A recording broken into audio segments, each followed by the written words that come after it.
Hello everyone, I hope आप अच्छे होंगे। आपकी प्रिपरेशन जो है एग्जाम की बहुत अच्छे से चल रही हो। तो हम यहाँ पर CSIR नेट जून 2024 के लिए यूनिट 5 जो है हमारी डेवलपमेंट बायोलॉजी उसकी PYQ सॉल्व कर रहे हैं। उसका आज है हमारे थर्ड पार्ट। तो थर्ड पार्ट में हमने कौन से टॉपिक से क्वेश्चन लिए? टॉपिक है हमारा लिम्ब डेवलपमेंट चेक, या फिर इसको टेट्रापोड डेवलपमेंट भी हम बोल सकते हैं। चलिए आज का फर्स्ट क्वेश्चन देखते हैं। फर्स्ट क्वेश्चन है हमारा सोनिक हेजोग, जिसको SHH भी बोला गया है। Specify the anterior and posterior axis during limb development, which one of the following statements regarding it is correct. यहाँ क्या बोला गया है? हमारे लिम्ब, लिम्ब का मतलब हमारे जो हाथ और पैर होते हैं उनको बोला जाता है लिम्ब। तो यहाँ पर क्या है, एंटीरियर और पोस्टीरियर एक्सिस जो होता है, एंटीरियर पार्ट कौन सा होता है हमारी बॉडी का और पोस्टीरियर कौन सा होता है? तो जो अंगूठे वाला पार्ट होता है इसको बोलते हैं हम एंटीरियर, और जो पिंकी फिंगर जो होती है हमारी सबसे छोटी वाली, इसको हम बोलते हैं पोस्टीरियर। तो यहाँ पर क्या है, जो सोनिक हेजोग जो होता है ये एंटीरियर और पोस्टीरियर एक्सिस के फॉर्मेशन में हेल्प करता है। अगर मैं यहाँ पर थंब बनाऊं, ये है हमारा थंब, इस तरह से ये हमारा हाथ है, ये इसका थंब हो गया। तो थंब को यहाँ बोला है एंटीरियर एक्सिस बोलते हैं, और ये है हमारी पोस्टीरियर एक्सिस। तो यहाँ पर क्या है, एंटीरियर और पोस्टीरियर एक्सिस के डेवलपमेंट में हमारी सोनिक हेजोग यहाँ क्या है, फंक्शन करता है। अब यहाँ पर क्या है, पोस्टीरियर एक्सिस पर क्या है, हमारी जो सोनिक हेजोग की जो कंसंट्रेशन है वो बहुत ज्यादा अमाउंट में यहाँ क्या है वर्क करती है। इस तरह से इसकी अगर कंसंट्रेशन ले तो यहाँ बहुत ज्यादा करती है, या बहुत कम। धीरे धीरे होते होते हमारे यहाँ क्या है, बिल्कुल टोटली एब्सेंट होती है सोनिक हेजोग। ठीक है, इस तरह से यहाँ क्या इसकी जो कंसंट्रेशन है यहाँ पर बहुत हाई होती है। सेकेंड डिजिट जो है यहाँ पर इसकी जो कंसंट्रेशन है वो मॉडरेट होती है सोनिक हेजोग की, यहाँ उससे भी कम होती है, यहाँ और कम, यहाँ बिल्कुल लिटिल अमाउंट में होती है। यहाँ पर क्या टोटली एब्सेंट होती है हमारे एंटीरियर एंड के ऊपर सोनिक हेजोग की कंसंट्रेशन। ये चीज मैंने आपको समझाई। अब हम हमारे स्टेटमेंट्स पढ़ते हैं। Sonic hedgehog secrete cell undergo apoptosis after performing its function। ठीक है, फिर descendants of sonic hedgehog secreted cells become the bone and muscles of the anterior limb। ये रॉन्ग है, अच्छे से समझ में आ रहा है हमको? थोड़ा सा पढ़ते ही कि ये बिल्कुल ही रॉन्ग है, क्योंकि अभी मैंने आपको बताया एंटीरियर लिम्ब नहीं बनाता, ये पोस्टीरियर बनाता है। When the genes for sonic hedgehog and glide 3 are conditionally knocked out in the mouse limb, the resulting limb do not form any digit। तो ये गलत है, यहाँ पर हमारी क्या है, बहुत ज्यादा नंबर में क्या है, डिजिट्स का फॉर्मेशन होता है। अगर हम माउस के अंदर क्या है, सोनिक हेजोग और ग्लाइड 3 को क्या है कंडीशनली लॉक आउट करते हैं या इनको बाहर निकाल देते हैं, तो उसके बाद क्या होता है, माउस के लिम्ब में क्या बनता है, यहाँ पर क्या है काफी सारी नंबर में डिजिट बनती है, यानी मल्टीपल फॉर्म। तो ये वाला स्टेटमेंट भी हमारा रॉन्ग हो जाएगा। फिर specification of the disease is primary depend on the amount of the time of sonic hedgehog gene is expression, and to a small extent on the concentration of the sonic hedgehog protein that other cell receive। यहाँ क्या ये चीज बिल्कुल सही बोला गया है। यहाँ पर क्या है, किसको कितनी मेहनत, कितनी कंसंट्रेशन में सोनिक हेजोग मिल रहा है, उसके बेस के ऊपर क्या है हमारी डिजिट्स का जो फॉर्मेशन है वो होता है। जिसमें सबसे ज्यादा कंसंट्रेशन में हमारे क्या सोनिक हेजोग मिलेगा वो पोस्टीरियर एंड बनेगा, फिर उससे थोड़ा कम मिलता है मॉडरेट अमाउंट में तो ये सेकेंड वाली डिजिट बनाएगा, उससे थोड़ा कम तो ये वाली डिजिट होगी हमारी मिड वाली, फिर थोड़ा और कम तब फ्यू अमाउंट में होता है तो हमारी फर्स्ट वाली डिजिट बनती है, और जहां एब्सेंट होता है टोटली तो वहां क्या बनता है, हमारा एंटीरियर एंड बनता है। तो ये चीज हमारा जो ये वाला स्टेटमेंट है ये बिल्कुल राइट है। यहाँ क्या apoptosis after performing if function, तो ऐसा कुछ नहीं होता है। इस तरह से ऑप्शन नंबर जो 4 है वो हमारा करेक्ट आंसर हो जाएगा। नेक्स्ट क्वेश्चन पर चलते हैं। ये एक्सपेरिमेंटल क्वेश्चन है। यहाँ क्या है, proximal and distal.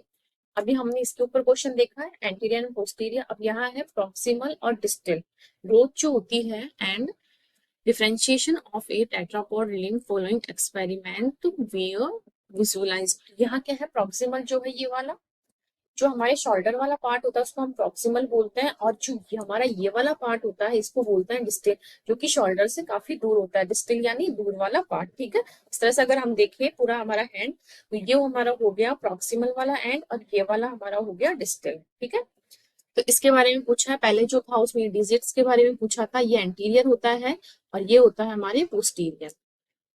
If the apical ectodermal region, जिसको एईआर बोलते हैं, is remove at any time during the limb development, further development of distal limb skeleton element sees। पर क्या एक्सपेरिमेंट, एक बार मैं उसकी सारी लाइंस आ यहाँ पर मैं क्या है लिख देती हूँ, तो आपको क्या समझने में प्रॉब्लम नहीं होगी। ये है एआर, अगर इसको रिमूव कर देते हैं हम, यहाँ क्या होगा, लिम्ब डेवलपमेंट जो है वो हमारा स्टॉप हो जाएगा। अब सेकंड केस हम लेते हैं, या केसेस ले रहे हैं। फर्स्ट केस में अगर एआर को हमने रिमूव किया तो क्या हुआ, हमारा जो लिम्ब का डेवलपमेंट है वो सीज हो गया, यानी रुक गया।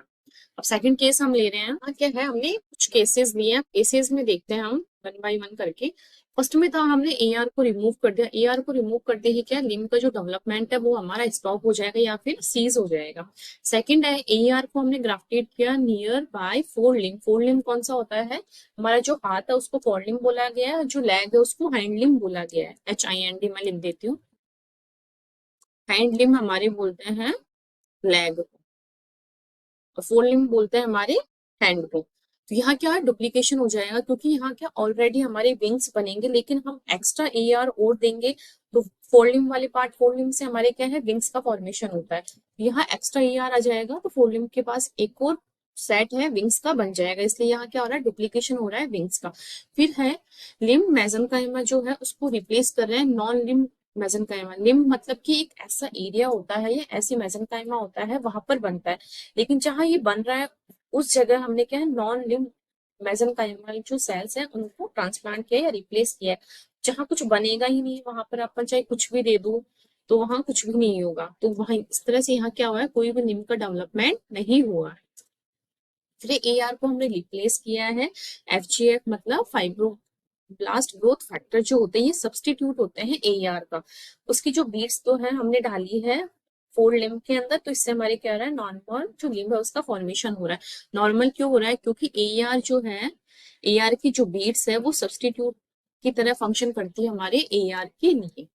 फिर है लेग मेसेनकाइमा को ग्राफ्टेड कर रहे हैं हम फोर लिम्ब की जगह, तो फोर लिम्ब जो हमारा बन रहा है वो तो वैसे के वैसे बनेगा, लेकिन इसके बनने के बाद यहाँ क्या है, हमने जो लैग की मेसेनकाइम वाली सेल्स थी उसको यहाँ हम ग्राफ्ट कर रहे हैं, तो उसके बाद वाला जो पार्ट है डिस्टल वाला जो एक्सिस है वो हमको कैसे दिखेगा, looks like leg proximal area looks like as wing area. इस तरह से दोनों चीजें यहाँ क्या है मिक्स में हमको लैग भी मिलेंगे और हमें यहाँ पर क्या है विंग्स भी मिलेगी, तो दोनों चीजें हमें यहाँ पर मिलेंगी। ये था हमारा एक्सपेरिमेंट, ये किया गया था चिक के अंदर, ठीक है। तो इसके अब हम देखते हैं स्टेटमेंट्स। यहाँ क्या है सीज हो जाएगा, अगर इसको हम रिमूव कर देंगे, ये चीज अभी अपन ने पढ़ी थी, तो ये वाला स्टेटमेंट हमारा एक करेक्ट है। अब हमारे ए किस किस में है, ए हमारे फर्स्ट में है और ए हमारे फोर्थ में है, तो ये दोनों स्टेटमेंट तो हमारे कट गए। इसके साथ ही हमारे बाई डिफॉल्ट में बी स्टेटमेंट जो है हमारा वो करेक्ट हो गया। एक बार हम पढ़ते हैं, leg mesenchyme is placed directly beneath the wing AR, ठीक है। Distal hind limb structure develop the end of the link, तो ये हमारे सही है, क्योंकि यहाँ पर क्या है जो लास्ट वाला जो पार्ट है इस तरह से हमारे स्टार्टिंग वाले पार्ट में तो ऐसे हमारी विंग बनेंगे, ये हमारे प्रॉक्सिमल वाला पार्ट, और डिस्टल वाले पार्ट में क्या बनेगा, यहाँ पर हैंडलिंग बनेगी, तो ये हमारे सही है, तो बी भी सही हो गया। फिर है if an extra air is crafted into an adjusting limb board supernumerary structure are form usually at the distal end of the limb. तो यहाँ क्या है, हम एक्स्ट्रा दे रहे हैं, नॉर्मली हमारे एआर देते हैं हम तो नॉर्मल स्ट्रक्चर हमारी बन रही, इस तरह से हमारा जो हाथ है उसका फॉर्मेशन हो रहा है, लेकिन हम एक्स्ट्रा देंगे कोई चीज, जैसे कि हम नॉर्मली हमारा काम करने का जो क्षमता है वो नॉर्मल हम चल रही है, लेकिन हम एक एक्स्ट्रा कोई एनर्जी देता है तो हम एक्स्ट्रा फंक्शन करते हैं। तो इस तरह से यहाँ क्या है, हम एक्स्ट्रा एआर दे रहे हैं, तो एक्स्ट्रा एआर देने से यहाँ पर क्या है, काफी सारी सुपर न्यूमरी मतलब काफी सारी स्ट्रक्चर्स यहाँ डेवलप होगी distal end of the limb, तो ये हमारी जो स्टेटमेंट है वो करेक्ट हो जाएगा। तो ये भी करेक्ट है, ये भी करेक्ट है, तो इस तरह से हमारे ऑप्शन नंबर जो बी है वो राइट आंसर हो जाएगा। अब हम देख रहे हैं D option statement, leg mesenchyme is placed directly beneath the wing AR, ठीक है। तो proximal hind limb structure develop the end, यहाँ प्रॉक्सिमल वाला पार्ट ना करके यहाँ डिस्टल पार्ट आएगा, एक छोटे से वर्ड के कारण ही हमारा पूरा स्टेटमेंट क्या है रॉन्ग हो जाएगा, तो डी ऑप्शन जो है हमारा इनकरेक्ट हो जाएगा। ये था हमारा सेकंड क्वेश्चन, आई होप आपको समझ में आया होगा, मैंने पूरा एक्सपेरिमेंट भी लिख दिया, आपको कोई डाउट हो तो आप इसमें से क्लियर कर सकते हैं। ये भी उसी टाइप का क्वेश्चन है, एक बार हम पढ़ते हैं इसको। इसमें है ड्यूरिंग विंग डेवलपमेंट इन चिक इफ एपिकल एक्टोडर्मल रीजन, जिसको एआर बोला है, इस रिमूव, ठीक है, तो हमारा लिम्ब का डेवलपमेंट जो है वो सीज हो जाएगा। On the other hand placing leg mesenchyme directly beneath the wing AR distal hind limb structure develop at the end of the wing, ये भी सही है। एंड इफ ये सारे स्टेटमेंट्स जो है मैंने जस्ट पीछे वाली स्लाइड है उसमें स्टेटमेंट में मैंने लिखी है, यहाँ पूरा इसको थ्योरी में दे रखा है। And if placed by non लिव mesenchyme sheet AR the AR regress, ठीक है, रिग्रेसिस, दिस में डेमोन्स्ट्रेट दैट, यहाँ क्या है, कुछ जो एक्सपेरिमेंट था वो उसी के बारे में बताया कि अर्ली में हम इसको अगर रिमूव कर देंगे तो सीज हो जाएगा डेवलपमेंट। फिर इसको हम कहाँ इसको डायरेक्टली बीनीथ कर रहे हैं, विंग एआर में, तो डिस्टल वाला पार्ट जो है वो हमारी विंग के जैसा रहेगा। नॉन लिम्ब में अगर इसको हम डालेंगे तो ये रिग्रेस हो जाएगा एआर का फॉर्मेशन। तो ये सब चीजें हमें यहाँ बताई गई। अब यहाँ देख बताना है which combination of about statement is demonstrated by the experiment, इस एक्सपेरिमेंट से हम क्या क्या पता लगा सकते हैं। तो यहाँ देखिए हम first statement, the limb mesenchyme cell induce and sustain AER, तो ये हमारे स्टेटमेंट बिल्कुल करेक्ट है। फिर है the mesenchyme cells specify the type wing and limb, limb और विंग के लिए स्पेसिफाई होती है हमारी मेसेंकाइमल सेल्स, ये भी हमारी ट्रू है। अब ए और बी हमारी ट्रू है, तो इन दोनों स्टेटमेंट में वो नहीं है।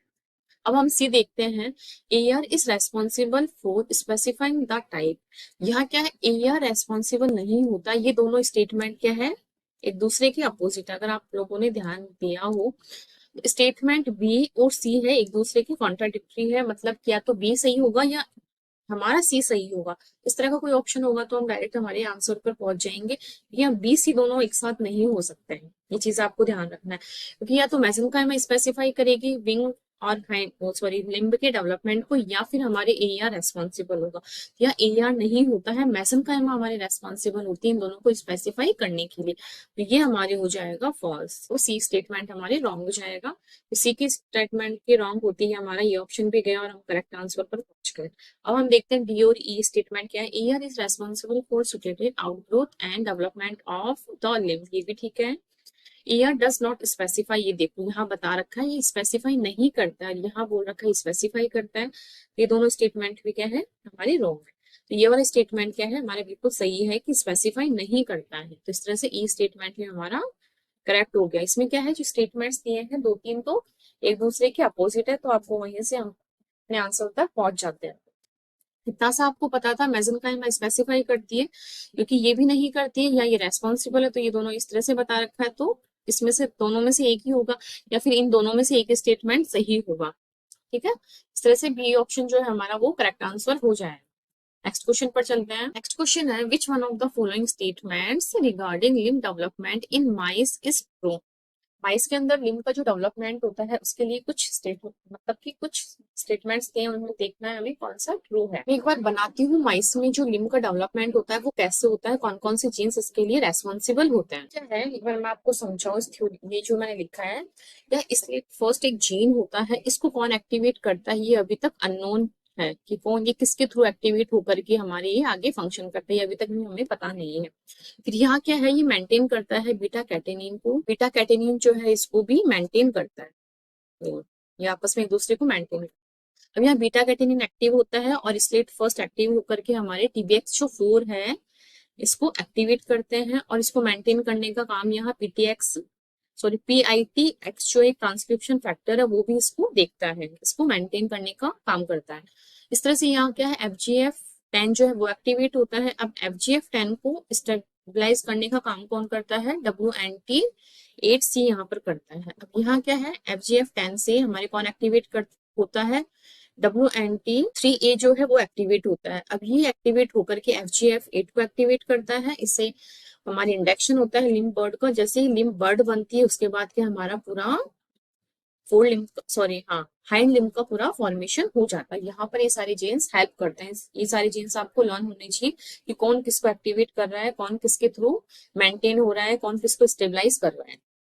अब हमारे क्वेश्चन पर चलते हैं। यहाँ देखते हैं TBX5, तो TBX5 नहीं होगा। आपको एक चीज मैं कोड के तौर पे मान लो, कैसे भी TBX5 जो होता है एक होता है TBX4, तो 4 जो है वो कभी भी 4 में नहीं आएगा। आप इस तरह से हाथ मतलब लर्न करने के पर्पज से याद कर सकते हैं। 4 कभी भी 4 में नहीं आएगा। 5 जो है वो आएगा हमारे 4 में, 4 आएगा हमारे हाइंड लिम्ब में। ये चीज आपको ध्यान रखनी। यहाँ क्या है, 5 तो आ ही नहीं सकता, ये चीज आपको पता है, तो ये रॉन्ग हो जाएगा। यहाँ 4 है, ठीक है, transcribe in the limb for the 4 limb, तो 4 लिम्ब नहीं हो सकता। 4 क्या है, 4 में नहीं आ सकता। ये चीज मैंने अभी आपको बताई थी, ये भी रॉन्ग हो जाएगा। अब है genes encoding sleep first PBX4 and PTEX are express in the presumptive hind limb, तो ये हमारे बिल्कुल ही राइट हो जाएगा।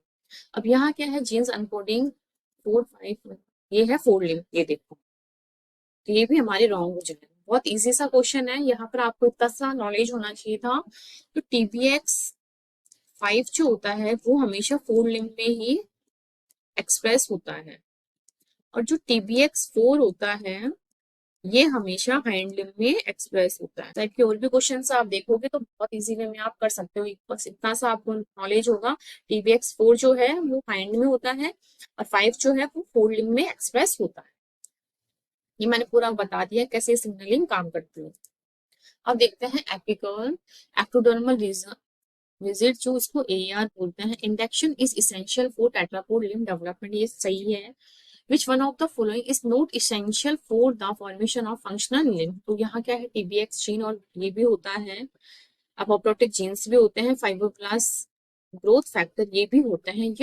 ये जो होता है एंडोस्टेरोन्स, ये जो है वो नहीं होगा। तो इस तरह से हमारा ऑप्शन नंबर जो सेकंड है ये हमारा इंकरेक्ट हो जाएगा, और ये हमारा आंसर है।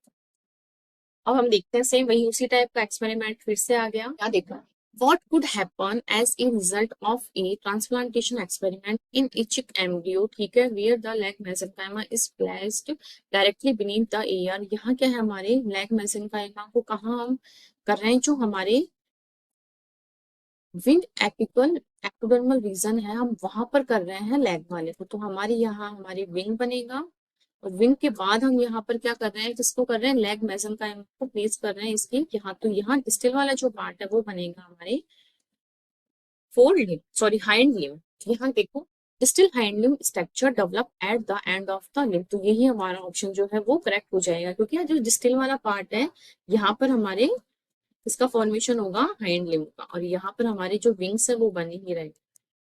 ठीक है, a complete hind limb develop in the region of the form should be no, कुछ भी नॉर्मली ये भी नहीं होगा, आइदर ये नो ये भी नहीं होगा। तो ए स्टेटमेंट जो है फर्स्ट जो ऑप्शन है हमारा वो करेक्ट आंसर हो जाएगा। अब देखते हैं हमारी सिग्नलिंग है कैसे, हमारी जो डिजिट्स, ये देखो सारी हमारी डिजिट इस तरह से बनती है, लेकिन ये क्या आपस में जुड़ी हुई रहती है, देखो इस तरह से आपस में जुड़ी हुई रहती है। तो यहाँ पर क्या है, अपोप्टोसिस एक पाथवे होता है, उसके थ्रू क्या है डिजिट्स के बीच में इस तरह से गैप क्रिएट होता है, देखो, वरना ये ऐसे जुड़ी रहती है, जिसमें आप कभी भी देखोगे इस ऐसे जुड़ी हुई रहती है।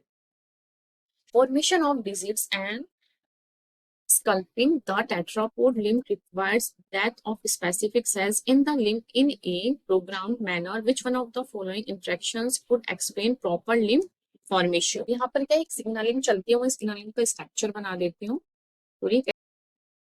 BMP होता है हमारी सिग्नलिंग, यहाँ कैसे फंक्शन हो रहा है एक बार मैं आपको बताती हूँ। यहाँ BMP होता है, ये क्या कर रहा है, BMP कार्टिलेज को एक्टिवेट कर रहा है। कार्टिलेज किसके थ्रू और एक्टिव हो रहा है, ये WNT एंड बीटा कैटेनिन के थ्रू एक्टिवेट हो रहा है। अब बीटा कैटेनिन एक्टिवेट होकर के कार्टिलेज को भी रेगुलेट कर रहा है, और डेकॉक्स DKK फर्स्ट जो फैक्टर है उसको भी क्या है स्टेबल कर रहा है। अब यहाँ पर क्या है, ये DKK फर्स्ट जो है एक्टिव होने के बाद क्या है, WNT को क्या है या बीटा कैटेनिन को क्या है इनिबिट कर रहा है, कि हम लोग एक्टिवेट हो चुके हैं, अब आपको ज्यादा अमाउंट में फंक्शन करने की आवश्यकता नहीं है। यहाँ इस तरह से इसको DKK फर्स्ट को और कौन एक्टिवेट कर रहा है या इसको स्टेबलाइज कर रहा है, BMP। ठीक है, इस तरह से यह FGF जो होता है ये भी इसको स्टेब्लिश कर रहा है, और इस तरह से हमारी जो है एपोप्टोसिस का पाथवे फंक्शन करता है। तो ये हमारी ये पाथवे होता है। ये पाथवे अगर इसमें हम देखें तो कौन सा है, ये देखो, BMP कार्टिलेज एक्टिवेट हो रहा है, ये एक्टिवेट होकर इसको भी कर रहा है, ये इसको भी कर रहा है, और BMP क्या इसको भी कर रहा है। इसलिए सारे फैक्टर्स मिलकर के DKK फर्स्ट जो फैक्टर है उसको एक्टिवेट कर रहे हैं और एपोप्टोसिस को करवा रहे हैं। तो ऑप्शन नंबर जो फर्स्ट है हमारा वही करेक्ट आंसर हो जाए, तो डेकॉफ बोलता है। ठीक है, इस तरह से हमारे बाकी के ऑप्शन हम रॉन्ग कर सकते हैं। अब सेम उसी टाइप का एक्सपेरिमेंटल क्वेश्चन है ये, आप सोचोगे कि एक ही क्वेश्चन मैम बार बार करवा रही है, इस तरह के क्वेश्चन हर साल आए हुए हैं और सारे क्वेश्चन जो है 4 नंबर के हैं, तो आपको ये नहीं है कि मैम एक ही क्वेश्चन आ रहा है बार बार, इस टाइप के क्वेश्चन हर साल आते हैं और उसी टाइप के आते हैं। आप भी देखते जाओगे उसी एक्सपेरिमेंट से, कोई यहाँ देखो 3-4 स्टेटमेंट्स है, वहां एक स्टेटमेंट से सारे क्वेश्चन थे, किसी में एक स्टेटमेंट दिया हुआ है, किसी में 3 दिए हुए हैं, किसी में 2 दिए हुए हैं, इस टाइप के क्वेश्चन हमारे आते रहते हैं और ये आगे भी आएंगे। The proximal distal growth and differentiation of the tetrapod limb bird are made possible by a series of interactions between the apical ectodermal rigid AER and limb bird mesenchyma. Directly beneath it, some of the interactions performed in chick demonstrate the following results. तो यहाँ क्या है, कुछ बता रखा है, statement है, हमें बताना है correct combination. When the AER was removed at the any time of development for the development of distal limb skeleton element cease, ये हमारे सही है, ए स्टेटमेंट हमारा सही है, तो ए हमारे किस किस में है, फर्स्ट एंड सेकंड में। फिर है when leg mesenchyme was placed directly beneath the wing area distal hind limb structure develop and the at the end of the wing, तो हमारे ये भी सही है, आपको ये मैंने 3-4 बार बता चुकी हूँ। यहाँ ये बनता है डिस्टल पार्ट पर हमारे हाइंड लिम्ब बनता है, ठीक है। When limb mesenchyme was placed by a non limb, ठीक है, mesenchyme beneath the limb still develop, तो ये नहीं होगा, रॉन्ग स्टेटमेंट है। नॉन लिम्ब वाले पार्ट में अगर हम इसको मेसेंकाइम एआर को अगर हम प्लेस करेंगे तो भी यहाँ पर क्या है, स्टिल डेवलपमेंट नहीं होगा, नो डेवलपमेंट। अब है फोर्थ में, तो इस तरह से रॉन्ग हो जाएगा। When an extra AR is grafted into an existing limb bud the development of limb is ceased, तो सीज नहीं होगा। अगर एक्स्ट्रा हम डालेंगे तो मैंने आपको बताया था इसमें डुप्लीकेशन होता है विंग्स का, इसका क्या होगा, डुप्लीकेशन, तो सीओडी हमारे रॉन्ग स्टेटमेंट है, ए और बी हमारे करेक्ट स्टेटमेंट। ये चीज देखो कितनी बार आ चुकी है, यही स्टेटमेंट घूम घूम के आ रहे हैं। अब हम चलते हैं, देखो फिर से आ गया, ये जस्ट पिछले ही साल का क्वेश्चन है। Set of experiments that were carried out to demonstrate the effect of AER to the of the chickling bird on the underlying mesenchyma are listed below along with their expected outcomes। तो यहाँ कुछ दिया हुआ है, statements हमें बताना कौन सा करेक्ट है कौन सा नहीं है। रिमूवल ऑफ द AER4, तो यहाँ पर क्या होगा, अगर हम रिमूव कर देंगे AER को तो यहाँ पर क्या है, सिजेशन हो जाएगा, मतलब रुक जाएगा, स्टॉप हो जाएगा लिम्ब का डेवलपमेंट, तो ए हमारे सही है, तो ए हमारे अब 2 में ही है, ठीक है। फिर है एक्स्ट्रा AER को हम पेस्ट करेंगे फोर लिम्ब के पास, डुप्लीकेशन होगा distal region of the wing take place, तो बी भी हमारा राइट हो जाएगा। तो ए बी हमारे कौन से स्टेटमेंट पर है, हमारे 4 स्टेटमेंट में, 4 ऑप्शन में हमारे हो जाएगा, तो हम करेक्ट आंसर पर पहुंच गए। बाकी के स्टेटमेंट देखते हैं। एक्स्ट्रा AR को हम डालते हैं फोर लिम्ब वाले पार्ट में, तो लैग डेवलप होता है इंस्टेड ऑफ विंग्स, तो ऐसा नहीं होता, ये रॉन्ग हो जाएगा। AR of fore limb bud is placed with पीच शॉन्ग in FGF2 a normal wing, ठीक है, तो यहाँ बनेगा, ठीक है, ये भी सही है। नॉन लिम्ब वाले पार्ट में अगर हम डालेंगे AR तो direct the mesenchyme to form normal wing, यहाँ क्या है, स्टॉप हो जाएगा, नो विंग्स, नॉर्मल नहीं बनेंगे या बनेंगे ही नहीं, ठीक है। इस तरह से हमारे ऑप्शन नंबर जो 4 है वो करेक्ट हो जाएगा। इसमें और भी कुछ क्वेश्चंस बचे हुए हैं, वो अपन नेक्स्ट क्लास में देखेंगे। आई होप आपको आज के सारे क्वेश्चन समझ में आए होंगे। फिर भी आपको अगर कोई डाउट रहता है तो आप नेक्स्ट क्लास में जो भी लेक्चर होगा या फिर कमेंट सेक्शन में कमेंट करके पूछ सकते हैं। अगर अभी तक आपने चैनल को सब्सक्राइब नहीं किया है तो प्लीज इस लाइक कीजिए, सब्सक्राइब कीजिए, ज्यादा से ज्यादा लोगों तक शेयर कीजिए। Thank you.